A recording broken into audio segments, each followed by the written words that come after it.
ইরানের বিরুদ্ধে হঠাৎ হামলা স্থগিত করল ডোনাল্ড ট্রাম্প।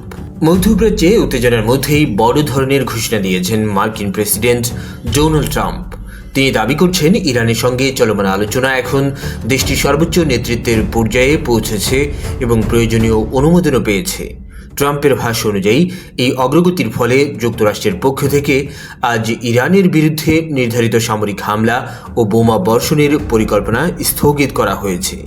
তিনি আরও জানান, আলোচনার মূল কাঠামো এবং চূড়ান্ত বিষয়গুলো সংশ্লিষ্ট পক্ষগুলোর মধ্যে বিস্তারিতভাবে পর্যালোচনা ও অনুমোদিত হয়েছে। এই প্রক্রিয়ায় যুক্তরাষ্ট্র, Israel, Saudi Arabia, Qatar, United Arab Emirates, Turkey, Pakistan, Bahrain, Kuwait, Jordan, Egypt সহ আরও কয়েকটি দেশ অংশ নিয়েছে বলে তিনি উল্লেখ করেন। তবে সম্ভাব্য চুক্তি পুরোপুরি চূড়ান্ত না হওয়া পর্যন্ত নৌ অবরোধ পূর্ণ শক্তিতে বহাল থাকবে বলেও জানিয়েছেন ট্রাম্প। এদিকে সম্ভাব্য এই সমঝোতা মধ্যপ্রাচ্যের চলমান সংকট প্রশমনে গুরুত্বপূর্ণ ভূমিকা রাখতে পারে বলে মনে করছেন পর্যবেক্ষকরা। ট্রাম্প জানিয়েছেন, চুক্তি স্বাক্ষরের সময় ও স্থান শিগগিরই আনুষ্ঠানিকভাবে ঘোষণা করা হবে।